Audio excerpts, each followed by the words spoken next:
বন্ধুরা, আপনারা যদি আরসিবি ও চেন্নাই সুপার কিংসের ম্যাচ দেখে খুশি হয়ে থাকেন তাহলে আজকের ভিডিওতে অবশ্যই একটি লাইক করে দিন। আজ বেঙ্গালুরু চিন্নাস্বামী ক্রিকেট স্টেডিয়ামে অনুষ্ঠিত হয়েছিল চলতি আইপিএল এর অন্যতম বড় ম্যাচ। আজকের মেগা ইভেন্টে মুখোমুখি হয়েছিল রয়্যাল চ্যালেঞ্জার্স বেঙ্গালুরু ও চেন্নাই সুপার কিংস। বলা যেতে পারে আজকের ম্যাচটি দুই দলের কাছে ফাইনাল। চলতি মরশুমে দ্বিতীয়বার টসে জিতলেন চেন্নাই দলের অধিনায়ক ঋতুরাজ গায়কোয়াড়। টসে জিতে ফিল্ডিং করার সিদ্ধান্ত নেন চেন্নাই দলের ক্যাপ্টেন। প্রথমে ব্যাট করতে এসে প্রথম ওভারেই বিরাট কোহলি ও রয়্যাল চ্যালেঞ্জার্স বেঙ্গালুরু দলের ক্যাপ্টেন ফাফ ডু প্লেসিসকে ভয়ঙ্কর রূপ ধারণ করতে দেখা যায়। দ্বিতীয় ওভার থেকেই আক্রমণ শুরু করেন এই দুই ওপেনার। আপাতত 3 ওভার শেষে 31 রান বানিয়েছিল ফাফ ডু প্লেসি ও কোহলির জুটি। দলের হয়ে 9 বল খেলে বিরাট কোহলি একটি 4 ও 2টি ছক্কার বিনিময়ে 19 রান করে এবং ফাফ ডু প্লেসিস 9 বল খেলে একটি 4 ও একটি ছক্কার বিনিময়ে 12 রান করেছিল। তবে বৃষ্টির কারণে খেলা বন্ধ হয়ে যায়। তারপর 40 মিনিট পরে খেলা শুরু হলে মিচেল স্যান্টানারের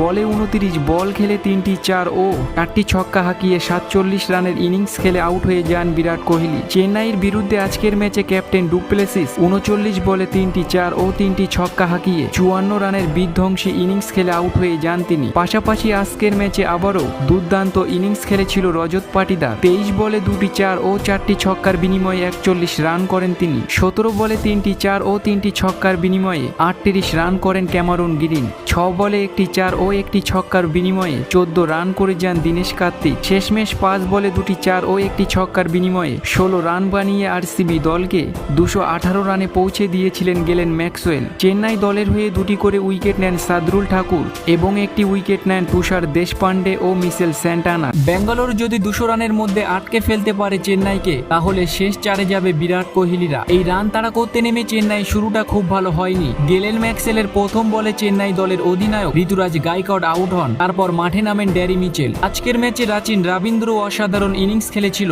37 বলে 61 রান করে প্যাভিলিয়নে ফিরে যান তিনি। তার সঙ্গে অপর প্রান্তে ব্যাট করা ড্যারি মিচেল আজ তেমন কিছু করতে পারেনি। 6 বলে 4 রান করে আউট হয়ে যান। 85 রানে 3টি উইকেট হারিয়ে বেশ চাপে পড়ে যায় চেন্নাই সুপার কিংস। আজিঙ্কিয়ে রাহানে তিনিও 22 বলে 37 রানের ইনিংস খেলে আউট হয়ে যান। আজকের ম্যাচে সকলেই ভরসা করেছিল শিবম ডুবের উপর, কিন্তু তিনিও ব্যর্থ হয়েছেন। আজ 15 বলে 7 রান করে আউট হয়ে যান। 119 রানে 5টি উইকেট হারিয়ে চাপে পড়ে যায় চেন্নাই সুপার কিংস। 13 বলে 25 রানের অসাধারণ ইনিংস খেলে যান MS ধোনি। আজকের ম্যাচে অসাধারণ লড়াই করেছিল দলকে জেতানোর জন্য রবীন্দ্র জাদেজা। 22 বলে 42 রান করেন তিনি। একটা সময় মনে হচ্ছিল চেন্নাই এই ম্যাচটি জিতে যাবে। এই ম্যাচটা জেতার জন্য 6 বলে 17 রান প্রয়োজন ছিল, কিন্তু MS ধোনির উইকেট হারানোর কারণে চেন্নাই সুপার কিংস এই ম্যাচটি হেরে যায়। আর রয়্যাল চ্যালেঞ্জার্স বেঙ্গালুরু 2024 আইপিএল এ সুপার 4-এ উঠে গেল। তো বন্ধুরা, আপনাদের কি মনে হয় এবারের আইপিএল ট্রফি কোন দল জিতবে? নিচে কমেন্ট করে আমাদের জানাতে ভুলবেন না।